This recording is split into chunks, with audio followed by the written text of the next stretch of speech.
Well, dozens of communities in eastern Victoria are anxiously awaiting tonight to see how high floodwaters will rise. Already, hundreds of people have been evacuated or isolated as rivers surge into the Gippsland lakes. And while floodwaters have cut fuel supplies to a key power station at Yallourn, the Victorian government says the damage won't interrupt power supplies. Hamish Fitzsimmons reports. The Yallourn power station supplies almost a quarter of Victoria's electricity needs.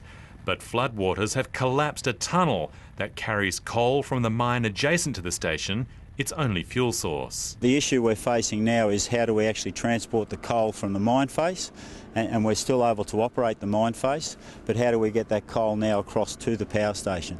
The station's operators, True Energy, and the state government are assuring people there'll be no disruption to power supplies as winter begins in earnest. Victorians can have confidence that sufficient electricity is being generated to keep both the lights and the heaters on, which is very important at this time of year.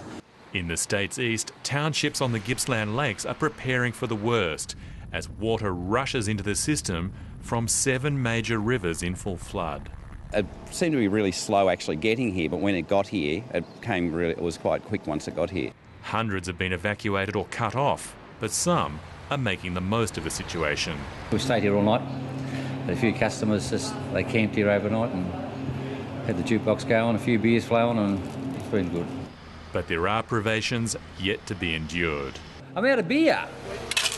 As the water rises, the Defence Force is helping sandbagging at lake's entrance, where unusually high tides and a flood peak of 1.4 metres are predicted. We could see up to 400 properties that may see the effects of flooding. Most major roads in Gippsland are cut by floodwaters, and it may be some time before the end of the emergency. It's going to be at least another 48 to 72 hours where there will be a number of communities that will still be at risk of major flooding. And they're still mopping up across parts of New South Wales after a storm brought with it high tides and high winds. Hundreds of properties were damaged and the wild seas provided quite a spectacle.